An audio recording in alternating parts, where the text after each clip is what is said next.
Troisième meurtre en 3 semaines à Toulouse. Ce matin, un homme d'une trentaine d'années a été donc tué par balle dans un café du quartier Arnaud Bernard.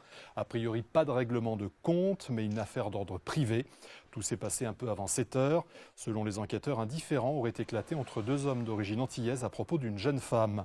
Toujours ce matin, un autre homme a été blessé à coups de couteau dans une rue voisine. Il pourrait y avoir un lien entre les deux agressions.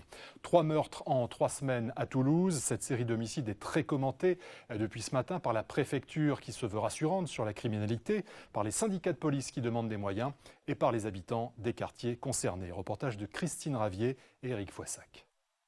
C'est dans ce bar de nuit du quartier Arnaud Bernard au centre de Toulouse qu'un homme a été abattu un peu avant 7 heures. La victime, un Guadeloupéen d'une trentaine d'années, a reçu 3 balles devant des témoins. Un différend aurait éclaté à propos d'une jeune femme avec un autre homme d'origine antillaise. Le meurtrier présumé a pris la fuite. Dans le même temps, sur le boulevard voisin, des consommateurs du même bar s'en sont pris à un autre client à coups de couteau. Il a été gravement blessé.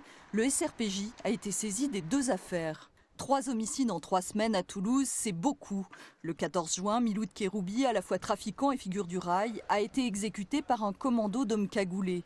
Le 21 juin, c'est un Russe de 32 ans qui a été abattu en pleine rue.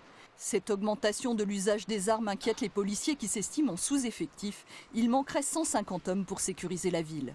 Le nerf de la guerre et la nécessité absolue, c'est d'avoir des effectifs policiers, c'est-à-dire par là même avoir de l'information préalable qui nous permettent un tant soit peu de prévenir des situations, mais surtout d'être réactifs et d'être efficaces. Certains de nos collègues en enquête ont 300 dossiers chacun à gérer. Et il est impossible de faire avancer, d'être efficace dans le cadre des enquêtes, d'être réactif sur la voie publique. Je crois que la police nationale mérite à présent d'être enfin abondée en effectifs pour se rendre nettement plus efficace qu'elle ne l'est. Face à cette levée de bouclier, le procureur de la République et fait rare, la préfecture réagissent par un communiqué.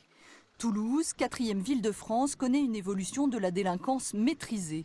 Il note même une diminution des atteintes à l'intégrité physique depuis le début de l'année. L'homicide de ce matin serait d'ordre privé, rien à voir avec un règlement de compte. D'après ce raisonnement, Toulouse ne suivrait pas Marseille sur la voie du grand banditisme.